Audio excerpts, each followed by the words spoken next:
tak dovoľte, aby som vás privítala na dnešnej tlačovej besede, ktorej sme dali názov Kresťania nie sú len v stranách, ktoré majú kresťanstvo v názve.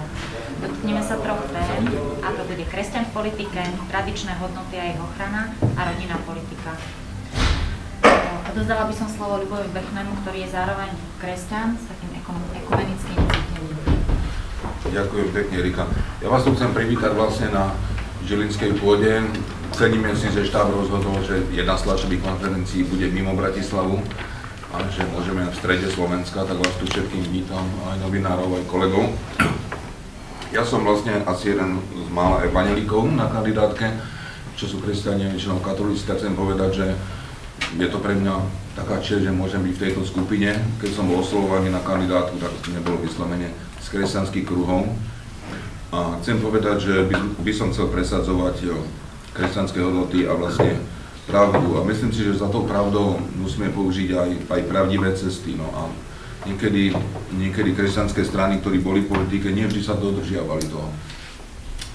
Že vlastne za dobrým cieľom niekedy tak sa pokrybli, či už sa jednalo o nejaké materiálne veci, tak sa spoločili povedzme s nejakými podnikateľmi alebo s predsedom nejakej strany, tak toto by som chcel v živote presadzovať a zatiaľ toľko. Ďakujem, poprosím Štefana Kufu. Ja by som chcel povedať tu na volačo o tých tradičných hodnotách, tá úcta k tradičným hodnotám, ako ju chápeme. Úcta k tradičným hodnotám predovšetkým, aby to bola úcta k rodine, k manželstvu. Manželstvo vnímané ako zväzok nerozlúčiteľný medzi mužom a ženou. Tradičná hodnota ďalej by to bola, to je vlastne hľadiť na dobro toho človeka a cez dobro človeka hľadiť na dobro ako spoločnosti. Je to taký širší ako konsenzus. Nie je to len vyslovene téma, ktorá by sa dotkla len kresťanstva, ale to dobro človeka, myslím si, že to dobro si zaslúži každý z nás. To je tam celá tá spoločnosť. Toľko som všetko. Ďakujem. Ďakujem Štefanovi. Poprosila by som Braňa Škripeka, aby nám povedal niečo k rodinnej politike. Naše ciele ohľadne rodiny sa zameriavajú na posilnenie takej spätosti a zjednotenia rodiny, aby mohli jednoducho spolu tráviť dostatok času na to, aby dokázali svojim deťom vytvoriť prostredie, ktoré z nich urobí silných a zdravých jedincov, sebavedomých ľudí. A tento cieľ vidíme v tom, že rodičia sa budú môcť, dokážu sa venovať svojim deťom a to predpokladá, že pre ne majú dostatok času. Pretože doba je natoľko pulzujúca, natoľko nás ženie a natoľko sa možno trošku ženieme aj my, že sa stále snažíme nejakým spôsobom dosiahnuť viac a viac finančného zaopatrenia, čo je samozrejme potrebné, a my to plne chápeme, ale záleží nám na tom, aby sme mohli presadzovať také dodové zvýhodnenia pre rodičov s nezaopatrenými deťmi, ktorí pracujú a to ich podporí natoľko, aby sa mohli venovať svojim rodinám a mať aj viac detí, čiže chceli stimulovať pôrodnosť a viacdetné rodiny, zvýšiť takú úctu voči viacdetným rodinám. Rodinu chápeme ako zväzok muža a ženy, ktorí spolu sa tešia na to, že môžu mať deti, nielen jedno, nielen dve, nielen tri, ale aby mohli mať viacej detí a aby mohli prežiť. A aká je v tomto ukrytá hodnota? A my si myslíme, že toto sa vytráca na Slovensku, že to má negatívny dopad na náš populačný rast, samozrejme to všetci chápeme, a to dopadajú na naše kultúrne prežívanie, kultúrne prostredie. Vidíme rozpad vzťahov medzi rodičmi a deťmi a deti sa nám stávajú takými stratenými mladými bytostiami, ktoré sú si neisté a nachádzajú si svoju vnútornú istotu v hľadaní rôznych experimentov, či už s ľahkými drogami, s cigaretami, experimentujú s vlastným telom, zamotávajú sa do kriminality a my ako spoločnosť potom vytvárame stále viacej represívnych nástrojov na to, aby sme to zastavili. Ale sme presvedčení o tom, že toto nie je cesta a dokážeme to zmeniť iným spôsobom a potrebujeme ukázať na Slovensku, že rodina potrebuje stabilitu, pokoj, bezpečie a priestor pre vlastnosti, aj to znamená časový priestor aj finančný, už chceme podporovať rodinu. Ďakujem, Braňo. Ja kým odovzdám slovo Richardovi, aby som možno skrátke povedala, že naše hnutie obyčajní ľudia a nezávislé osobnosti nie je čiste ani kresťanská strana, ani čiste liberálna. Tým, že sme prijali na našu kandidátku ľudí aj veriacich, aj neveriacich, otvorili sme priestor, aby naozaj došlo k väčšej diskusii. My, ktorí sme tu, a mnohí iní, ktorí sú potom podpísaní pod vyhlásením, ktoré vám prečítame, garantujeme, že naozaj pri presadzovaní spoločných cieľov, spoločného dobra nepôjde v prvom rade len o naše dobrá, ale naozaj o spoločný cieľ a že budeme naozaj hľadať vo svojom svedomí a v spolupráci s ostatnými kandidátmi to najlepšie, čo pre krajinu môže byť. Nech sa páči.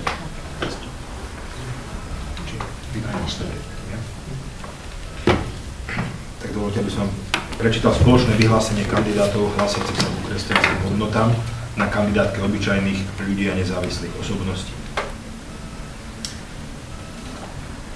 Slovensko sa hrdí titulom kresťanskej krajiny. V čítaní ľudu sa viac ako 70% z občanov hlási k tomu, že vyznáva kresťanské hodnoty, verí v Boha, patrí do cirkvi. Sme slobodnou krajinou, našou výsadou je demokratické zriadenie, ktorého súčasťou je aj rôznorodosť politických strán a hnutí. My, kandidáti hnutia, obyčajní ľudia a nezávislé osobnosti, sme sa dnes zišli, aby sme našim voličom ukázali, že kresťania nie sú iba v stranách, ktoré majú kresťanstvo v názve, ale že sú aj na našej kandidátke.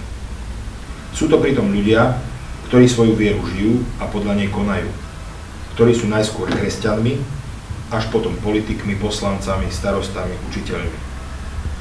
Jediná závislosť, ktorú deklarujú, je závislosť na Bohu, Ježišovi Kristovi a desatore, ktoré sa snažia aplikovať do svojho života a ktorým sa budú riadiť aj v prípade zvolenia do parlamentu. Aj kvôli podnetom ľudí, s ktorými sa stretávame, chceme touto cestou povedať, že aj po odchode viacerých hodnotných osobností z našej kandidátke sú na nej stále kresťania, ktorí sa za svoju vieru nehanbia, práve naopak. Je pre nich zdrojom ich hodnôt a sily do práce a obetovania sa pre druhých. Chceme tiež povedať, že nejdeme do politiky preto, aby sme uspokojili svoje ambície. Práve naopak, svoje povolanie do politiky a na túto kandidátku vnímame ako pozvanie od Najvyššieho k práci pre iných. Uvedomujeme si, a dôkazom sú aj súčasné krízy, že správa vecí verejných potrebuje ľudí s hodnotami, ľudí, pre ktorých morálka je ďaleko viac ako peniaze, úspech či sláva. Zároveň si uvedomujeme, že politické pôsobenie nie je jednoduchá vec, že ak to politik myslí vážne, je to predovšetkým obeta pre iných. Dnes chceme povedať, že aj po voľbách budeme spolupracovať. Tí, ktorí sa dostanú do parlamentu, s tými, ktorí ostanú vo svojich doterajších zamestnaniach. Uvedomujeme si, že nemôžeme byť expertmi na všetko a preto podpora poslancov zo strany nezvolených a vzájomná spolupráca je pre nás dôležitá. Rovnako pre poslancov je dôležité počuť, čo trápi ľudí a mať s nimi neustále spojenie nielen na predvolebných stretnutiach, ale aj po voľbách. Medzi nami sú katolíci aj protestanti. Toto však ani zďaleka nie je dôvod, pre ktorý by medzi nami boli rozpory. Práve naopak, vzájomným spoznávaním sa a rešpektovaním sa navzájom obohacujeme a posúvame sa. Jedným z našich snov je spolupráca kresťanov bez ohľadu na príslušnosť k tej ktorej denominácii, ale aj bez ohľadu na to, ku ktorej strane či hnutiu patríme. Sme presvedčení, že takáto spolupráca aj na parlamentnej úrovni je veľmi potrebná a môže viesť k tvorivému dialógu, vzájomnému obohacovaniu sa a šíreniu dobra v našej krajine aj za jej hranicami. Sme teda tu, kandidáti obyčajných ľudí a nezávislých osobností, aby sme ľuďom dali možnosť voliť na našej kandidátke kresťanov, ktorí sú nimi nielen podľa mena, ale najmä podľa svojich životov. Vyzývame týmto všetkých, aby išli voliť. Či budú voliť toho, či iného kandidáta, najmä nech volia charakterných a čestných ľudí. Je to naša povinnosť ako kresťanov, aj ako občanov tejto krajiny. Dovolte mi, aby som teraz prečítal zoznam kandidátov z našej kandidátky, ktorí sa podpisujú pod toto vyhlásenie. Erika Jurinová, Ľubomír Bechný, Richard Vašečka, Tomáš Kováčik, Radomír Kizek, Štefan Kufa, Rastislav Sitár, Ján Košturiak, Anton Frič, Katarína Ďurčanská, Helena Mezenská, Milan Stripaj, Milan Murín, Ľudmila Sepová, Albert Otruba, Benedikt Trnovec, Tibor Veselý, Ján Podhájecký, Anna Šloserová, Iveta Záremská, Marek Kažimír, Ľubica Gurišová, Mária Fabiánová, Vladimír Leško, Martin Fecko, Peter Halušťok, Vladimír Falat, Mária Ritomská, Štefan Mesároš, Milan Kuriak, Anton Mihálik, Vanda Rybanská, Jozef Komár, Branislav Škripek, Jaroslav Džunko a Igor Matovič. Ďakujem vám veľmi pekne a veľmi sa páči priestor, ak máte otázky. Mňa by zaujímalo, 35 ľudí som napočítala približne? Približne toľko. Že? Ostala ešte nejaká stovka, pravda? Menej trošku, hej? Koľko vás teraz dohromady? 111.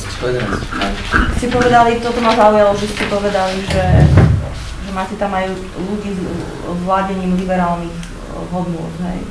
Ale ak si pamätáte, Igor Matovič, ktorý kandidoval na SAS kandidátke, a keď si zoberiete program SAS, tak tie liberálne hodnoty sú radikálne a v absolútnom protiklade s kresťanskými hodnotami, tak ma zaujíma, že či sa vám nemôže stať v strane, že s tým budete mať potom problém.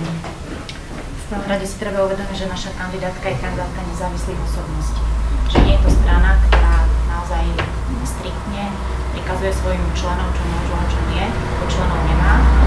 Na druhej strane program, ktorý platí pre všetkých členov, je stavaný tak, aby naozaj nebol nejak rozporuplný pre niekoho. Tu, na čo sme ľudia, ktorí sú podpísaní, sa vyslovene postavili na stranu kresťanov a budú obhajovať kresťanské hodnoty v parlamente. O to nám išlo. A to, že sme boli na strane liberálnej kandidátky, proste vyšlo, ale každopádne išli sme tam s tým, že sme mali jasne vymedzený postoj k rôznym eticko-morálnym témam. Proste ten postoj náš bol iný, oni o tom vedeli, mali sme to spísané. To je jasné, len akože ja mám stále takú dilemu, že vy budete musieť, vytvoríte nejaký klub, prípadne dáme takú hypotézu, že sa dostanete do parlamentu, vytvoríte klub obyčajných ľudí a ak chcete byť partnerom, dajme tomu úplne hypoteticky opozičným alebo koaličným, to je úplne jedno, vy budete musieť byť jednotní. Hej, že to nejde o to, že vy budete každý nezávislý a budete musieť byť jednotní a jak ako volič sa vás pýtam, hej, že to je dilema proste pre nás. Toto nie sú témy, na ktorých sa bude lámať ten parlament. Myslíte si, že sa to nebude lámať na kresťansko-liberálnych hodnotách? Ja si myslím, že to bude práve... Akože nebude to dôvod na rozpad vlády. Príklad skús. Ja by som povedal, že možno naozaj je to ako taká úvaha, ktorou sme sa zaoberali aj my viacerí, keď sme sa rozhodovali na kandidátku, ale myslím si, že to je práve taká nová vec, ktorú si musíme uvedomiť, že pravdepodobne politika sa posúva tým smerom, možno nie z týždňa na týždeň, ale z volebného obdobia na volebné obdobie určite. A to je ten posun, ktorý máme v slogane volím ľudí. A keď si vyberám ľudí, tak nemám zaručené, respektíve tak nemám zaručené, že 150 ľudí je rovnakých, ale to nemám vlastne ani v iných kandidátkach, to tam je väčšia stranická disciplína. A to, že my sa hlásime k nejakým hodnotám, znamená, že budeme presadzovať, ale ako spomínala Erika, máme na volebnom programe hodnoty, na ktorých sa chceme zhodnúť. A ako poslanecký klub prípadný by sme určite dali dohromady nejaké vyhlásenie a nejaké body, ktoré chceme ponúknuť na rokovanie. V tých by sme boli zajedno 100% všetci, s tým, že v ostatných veciach môžeme povedať, budeme o tom rozprávať a poviem vám, že toľky a toľky napríklad podporujú takú vec. O tých kresťansko-liberálnych hodnotách čítal som teraz v posledných katolíckych novinách vyjadrenie predsedov parlamentných strán, boli tam všetci, aj vrátane Roberta Fica.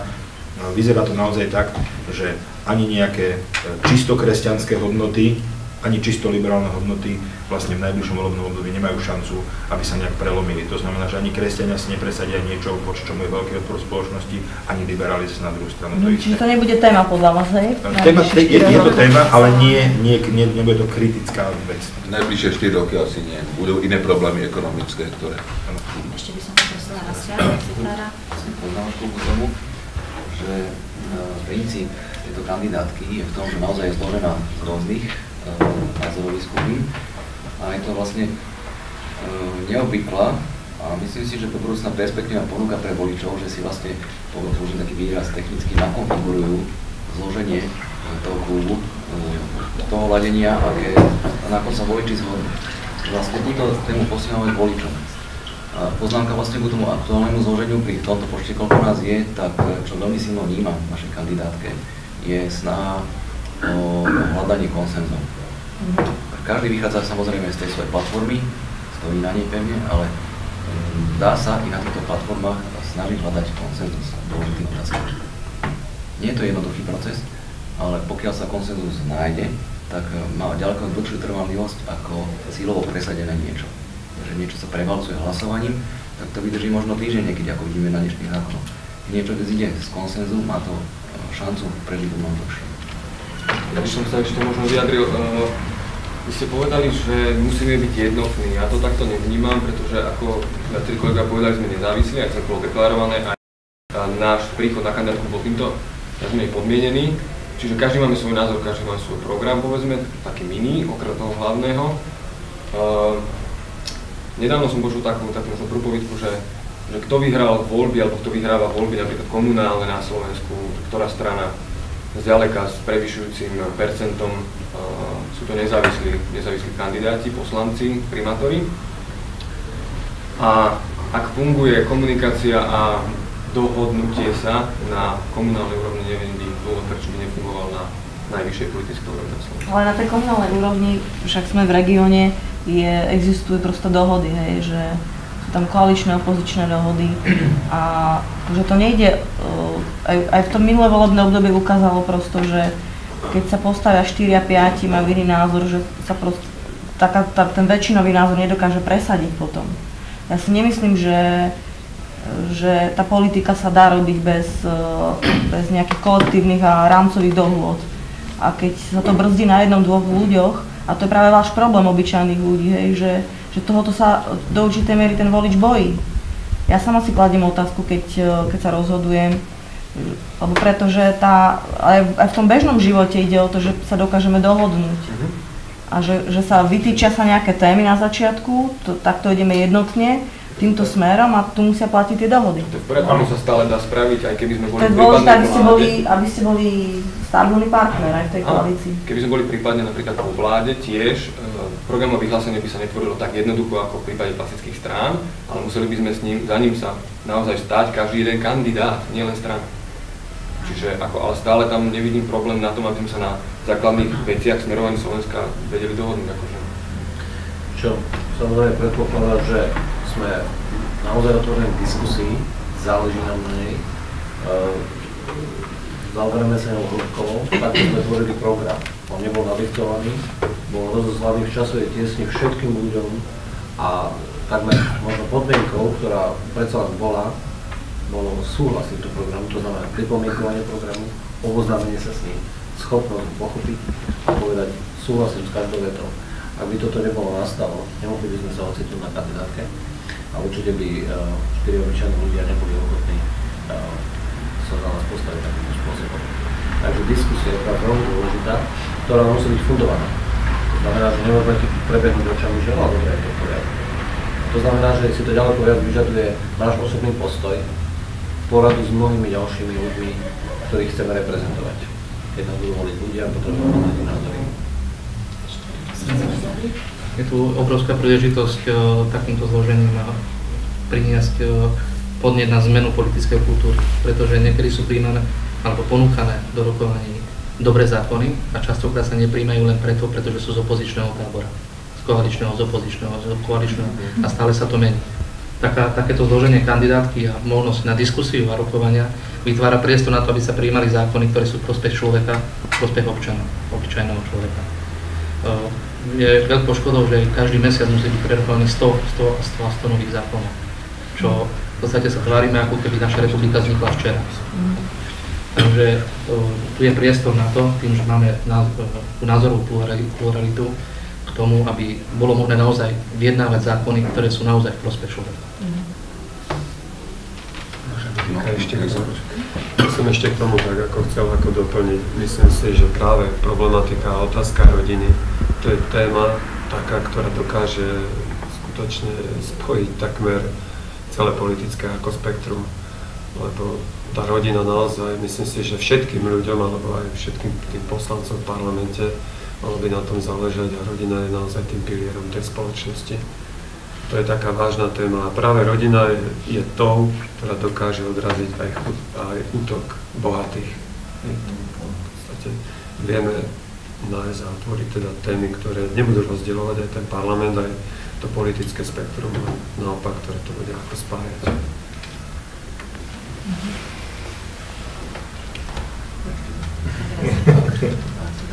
Sa podelím s jednou skúsenosťou praktickou, ktorú máme. Takto sa stretávame teraz na debatách s ľuďmi, čiže už trošku testujeme našu pluralitu. A nie sme len v zložení tej skupiny, že sú len jednej skupiny. A bavíme sa na rôzne témy. Veľmi zaujímavé pozorovať, že aj keď vychádzame z iných názorov, tak nie sme zaťažení nejakými gorilami za chrbtami a ideme do toho slobodne, do tých diskusí. Správame sa ako zodpovední ľudia, aj sme zodpovední ľudia. Keď zodpovedne sa bavíme o akejkoľvek téme, tak zrazu zistíme, že dokážeme sa o tom baviť a hľadať riešenie. Toto je práve taká silná devíza, ktorú vidím našich kandidátov. Ľudia nehľadajú, alebo teda nereprezentujú skryté záujmy, cieľene smerované niekomu, ale jednoducho hľadajú niečo, čo prospie ľuďom, čo je na základe zdravého rozumu a iba svedomie postavené. Som to možno v skrátke ešte zhrnula, že môžeme povedať, že začína sa taká nejaká, alebo chceme začať nejakú novú politickú éru, ktorá je zatiaľ súčasnými politikmi opovrhovaná. Takže nehajme čas všetko vyzrieť a čas ukáže, či to je správna voľba, či sa naozaj, či to má zmysel posúvať ďalej, alebo či sa to skončí. Mňa by ešte zaujímalo, akože nemali možnosť sme sami spýtať tu regiónoch na to, že ako vy vnímate ten odchod tých ľudí z kandidátky a či ostávate, pretože by mňa osobne zaujímalo, že či ostávate, pretože veríte v myšlienku obyčajných ľudí vo svojej vlastnej schopnosti, alebo aj aká je dôvera vaša voči vášmu predsedovi. A hlavne teda fakt ma zaujíma to, že ako vnímate aj ten krok pána Matoviča, ktorý vyzval pánov Pavla, Vladimíra Pálka a tých ďalších na detektor lži a ich reakciu spätnú. To ma zaujíma. Ako je toto nápad Jurinov, hej? Na všetky, napríklad pán Vašečka, mi povedzte vy. Veľmi rád, ja nebudem rozprávať 40 minút, tak sa musím veľmi brzdiť. Dobre. Krátko, no. Veľmi jednoducho. Pre nás, myslím, že každého z nás to zaskočilo a nebolo to úplne náhle, ale museli sme si riešiť tú otázku, že či teda zostávame alebo nie. A myslím, že každý z nás sa vrátil k tej otázke, že prečo si išiel na tú kandidátku. A ja keď som si uvedomil, tak moje dôvody neboli nijak späté ani z OKS, ani z KDS, dokonca úplne priamo, tesne, ani s pánom Matovičom. Pochopiteľne, ale Igor Matovič a 4 obyčajní ľudia spolu boli niečím, čo bolo sympatické, priťahujúce, aj tou myšlienkou novej politiky a kandidátky nezávislých osobností. To znamená, ja môžem povedať, že neverím v Igora Matoviča, ale dôverujem tej jeho vízii a tej myšlienke, tak, že nemám problém tu zostať. A dôvod, prečo som tu, je to, ako sme hovorili v tom vyhlásení, že pre mňa je to Božie povolanie ísť slúžiť ľuďom do politiky. Preto zostávam.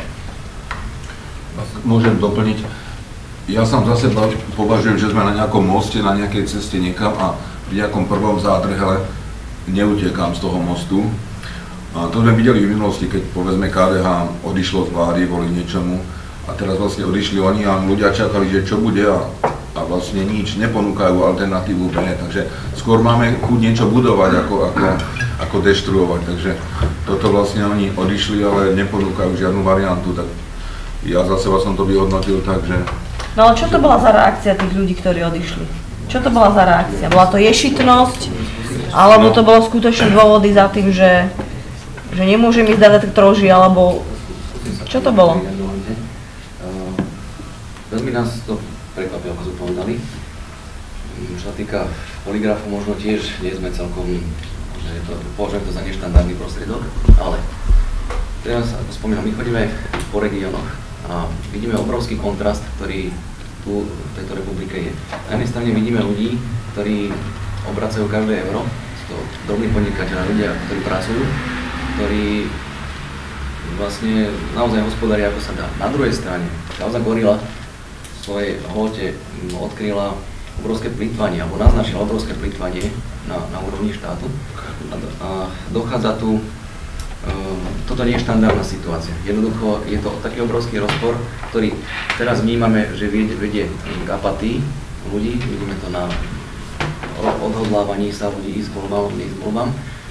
A môže to viesť aj ďalej, čiže približuje sa to nejakému, neviem, nechcem to tak prirovnať, ale takému bojovému stavu nejakému. A to sú okolnosti, ktoré možno umožňujú siahnuť po neštandardných prostriedkoch. Ja to poviem opačne. Predstavte si, alebo otázku, čo by sa stalo, keby pán Pálko a pán Zajac prijali túto ponuku na ten detektor lží, aby išli. Ja nepochybujem, že by prešli detektorom lží. Bola to výzva na nejakú skúšku.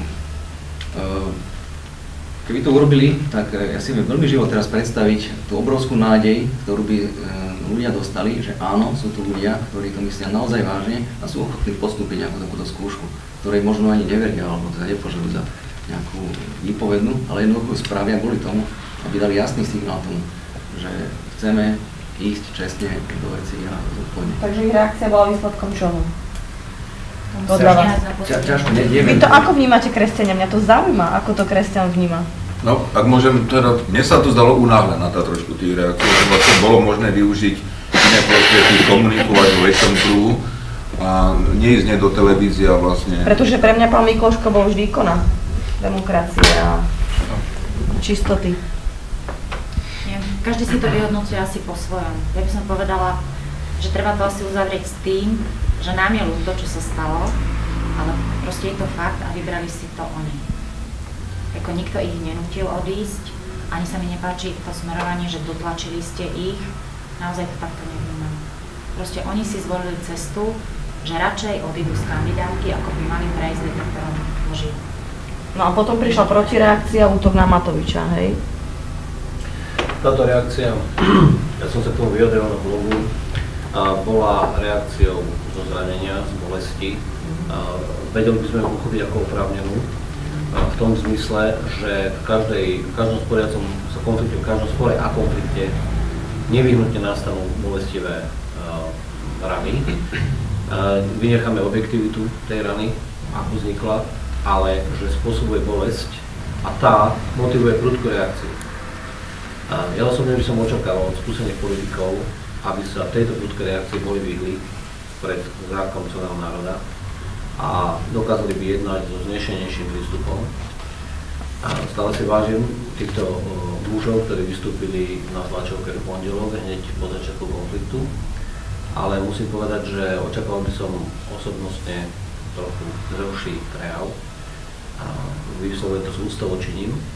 Rovnako však po vyslovení niektorých tvrdších slov myslím si, že zareagoval pán Matovič rovnakým spôsobom zo zranenia z bolesti s určitou ranou a znovu bola rana motiváciou, ktorá z neho vyšpletla silné slova.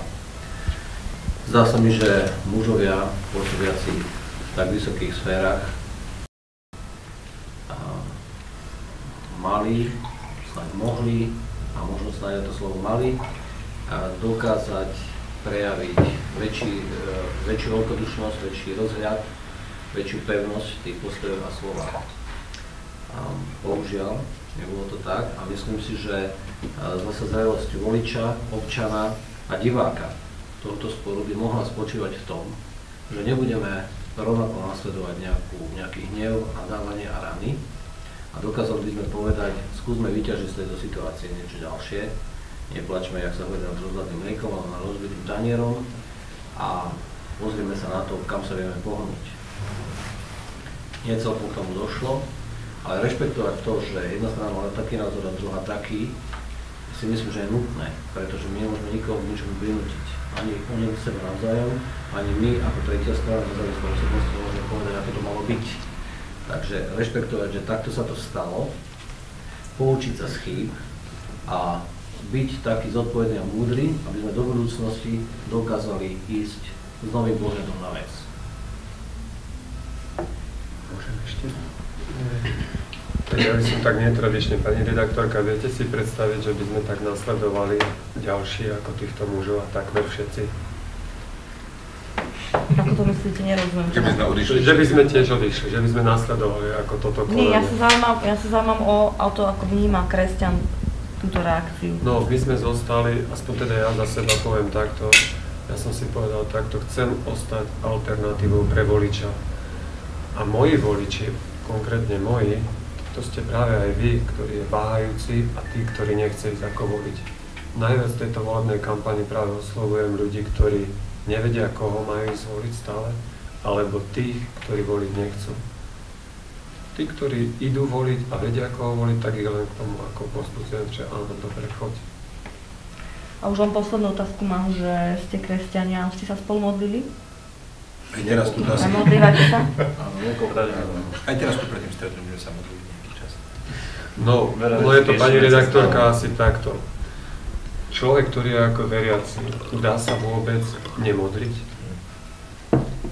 Dá sa vôbec nemodliť? Ja myslím tak jednotne spolu, ako rodina. Ako rodina. To je taký základ, by som povedal, aj duchovnej formácie. A tú modlitbu, keď vynecháte ako v rodine a v kresťanskej rodine, tak nastáva deštrukcia aj rozpad ako v podstate takého spoločenstva ako rodiny. Áno. Tá modlitba je veľmi ako dôležitá podstatná. Modlitba, pôst a vlastne skutky ako pokaňa, alebo respektíve almužné. Tak môžem... Aj väčšina z nás kandidátov tiež, či kandidovať alebo nie, tak sme riešili cez modlitby. To mám ako skúsenosť pri rozhovore s ďalšími kandidátmi, že naozaj väčšina sme to riešili cez Boha, cez modlitby. Veríte v úspech? No áno, určite. To sme aj zostali. Určite áno. A dostanete do parlamentu. To len chcem doplniť možno, že ja som bol v takej kresťanskej strane, kde mala v názve SDKU, DS, a tam sme sa nikdy nemodlili. Možno, že som bol v skupine žilinskej, kde bolo málo kresťanov, ale tak toto je mi veľmi blízke a sympatické. A dúfam, že to bude mať úspech, kdokoľvek sa dostane z nás tam, že prinesie ovocie dobre. Ja by som asi vaše slovo obsahoval posunul. Veríme v poslanie. Nezáleží nám na osobnom úspechu koľkoľvek z nás. Dokázali sme si to vyjadriť, takže nie je môjim cieľom predbehnúť tohto pána, ani túto dámu. A nie je môjim cieľom presadiť sa natoľko, aby som tam za každú cenu bol. Ale môjim cieľom určite je, aby idei, ktoré sme spoločne sa zhodli aj na programe obyčajných ľudí, plus tie, ktoré nosíme a dnes prezentujeme na tejto tlačovke, aby sme ich tam mohli vidieť. To znamená, že sme schopní stáť jeden za druhým a skôr by nám záležalo na tom, pretože tvrdím, že veríme v poslanie, aby tí, ktorí z nás majú takú schopnosť, aby toto dokázali presadzovať, sa tam naozaj mohli dostať. Takže viem povedať za týchto ľudí, že sa navzájom podporujeme a nebudem sa povedať, ja vo svojej minikampani osobnej doporučujem ďalšie mená a nehovorím, som tu ja ľudia a potrebujem, aby sme ho zakružkovali. Hovorím ľuďom, potrebujem váš kružok, ale chcel by som vám povedať, že je tu ešte 14-20 mien, ktoré ja sám by som vám chcel povedať, sú to zodpovedné ľudia. Takže schopnosť sa podporiť vychádza z toho, že veríme v poslanie. Tak to slovo úspech, hoci znie dobré, myslím si, že nie je obsahovo správne. Ja som chcel povedať to, čo povedal. Ja by som ešte tak doplnil, že tá solidarita, ktorá tu nám bola ako vyjadrená, a naozaj tu na nejde o také predbiehanie sa vzájomné, ale aj v rámci tej kampane, aj tých stretnutí s občanmi, alebo už možno tá medializácia smerom navonok, distribúcia letákov, tak tá solidarita tu veľmi silne ako funguje medzi jednotlivými členmi ako tejto kandidátke. To nie je o tom, že niekoho ako potopiť, aby som ja sa tam prekružkoval, ale vzájomná taká solidarita a pomoc tu veľmi silne ako funguje. Ja možno ešte k tomu doplním, si sa spýtali, že či v podstate, či sme sa modlili, či sa spolu modlíme, teda či medzi nami existuje nejaké bližšie spoločenstvo v podstate a ja mám, jak sa hovorí, I had a dream, mám taký sen, aby takéto niečo, neviem, či zrovna modlitbové spoločenstvo, alebo skôr taká úzka skupina alebo platforma kresťanov existovali v parlamente. Vieme, že sú v tej strane, spoločne by dokázali presadzovať, verím tomu, že by dokázali presadzovať veľmi dobré zákony, posúvať krajinu dopredu. Ale mám pocit, že málo spolupracujú. Že tá stranickosť a tá príslušnosť, ja som tu a teraz, aby ma predseda nevidel, že sa zdravím s tým, s ktorým som si včera v kostole podal ruku, tak ho ani nepozdravím na parlamentnej chodbe. Podľa mňa toto by malo zmiznúť a malo by naozaj medzi kresťanmi určite a medzi nami ako ľuďmi samozrejme fungovať spolupráca. Preto som sa pýtal na to, že čo myslíte po pojmom úspech, lebo občas som tak rozmýšľal nad tým politické strany, keď skončia voľby, tak tie salvy radosti a podobne. Keď som sa ocitol na tejto kandidátke, uvedomil som si množstvo naozaj skvelých ľudí a osobností, ktorí tu sú. A je to pre mňa veľká česť. Vtedy som si uvedomil jednu vec, že to, čo robíme, nie je taký nejaký ťah do parlamentu, ale je to ponuka. Ponuka pre ľudí v tejto krajine. Väčšina z nás vlastne má svoje miesto, robí prácu, ktorú má rád. A aj za seba hovorím, aj s viacerými, čo sme sa rozprávali, tak keď bola situácia štandardná, normálna okolnosti, tak by sme to nikdy neurobili. Čiže prijali sme toto pozvanie, ponúkame to tejto krajine a keď výsledok boli, Pán Boh dá, že do parlamentu pôjdeme, tak jednoducho to zoberieme ako to svoje poslanie, ako povedal Braňo, a pôjdeme ďalej. Čiže nevyhraňujeme to tým slovom profánnym, úspech, neúspech, ale skôr v tejto rovine.